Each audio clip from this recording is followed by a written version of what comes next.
Bonjour à toutes et à tous les élèves et bienvenue pour cette nouvelle vidéo. Celle-ci est consacrée à des révisions de rentrée.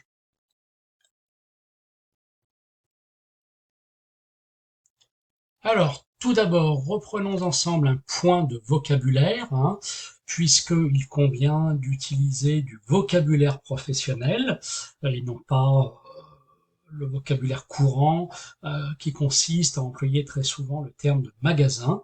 Il faut privilégier le vocabulaire professionnel et donc employer les termes de point de vente ou d'unité commerciale que vous connaissez déjà, mais que nous rappelons donc ici. Alors, revoyons justement ensemble les différents types de points de vente et d'unités commerciales. Nous parlerons aussi d'assortiment et de marque. Alors, les différents types de points de vente et d'unités commerciales, vous les connaissez. Il s'agit des supérettes, des magasins spécialisés, des supermarchés, du hard discount, des hypermarchés, des grandes surfaces spécialisées, GSS, et également des centres commerciaux. Alors, ces points de vente et unités commerciales vendent des biens et des services. Alors, la différence entre un bien et un service, nous la reprenons donc ici. Un bien, c'est matériel, on peut le toucher, on peut le stocker. Alors qu'un service, c'est immatériel, on ne peut donc pas le toucher, on ne peut pas le stocker.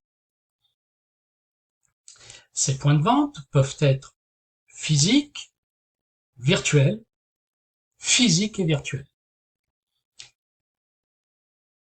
Et donc, ils commercialisent ce qu'on appelle un assortiment. Alors, un assortiment, c'est l'ensemble des produits vendus par le point de vente.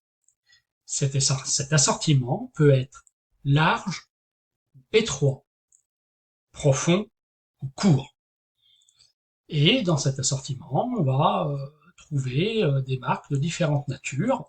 Il peut s'agir de marques nationales ou de producteurs. Il peut s'agir de marques de distributeurs, les MDD, et il peut s'agir de marques de services.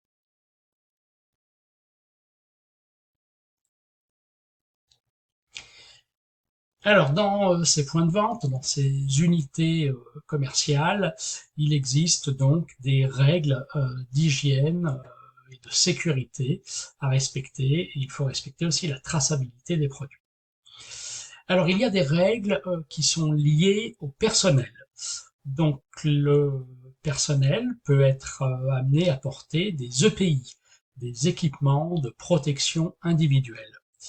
Il doit aussi veiller aux gestes et postures à adopter pour porter les charges. Et il y a également des règles liées aux produits.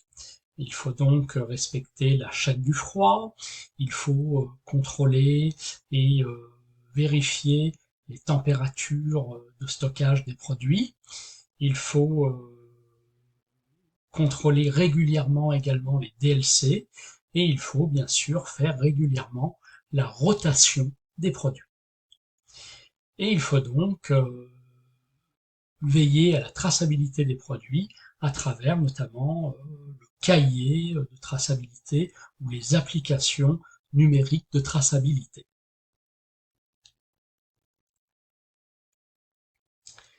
Alors, l'organisation de l'espace commercial. En effet, un espace commercial est organisé. Euh, alors donc, il y a différentes allées.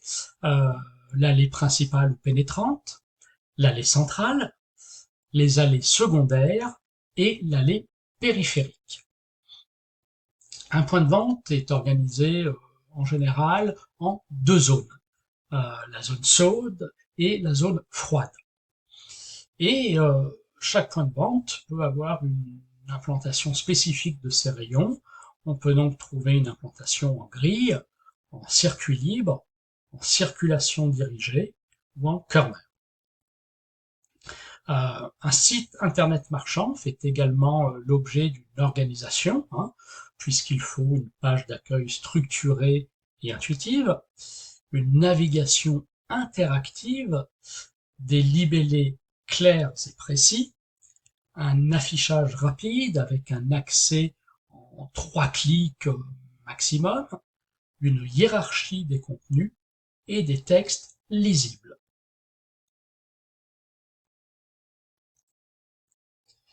Cette vidéo consacrée aux révisions de début d'année touche maintenant à sa fin. Merci pour votre écoute et pour votre attention. Bon travail, bien évidemment. Et pour être tenu informé des prochaines mises en ligne, rien de plus simple, il vous suffit tout simplement de cliquer sur le bouton s'abonner de ma chaîne YouTube. Au revoir et à bientôt pour de prochaines vidéos.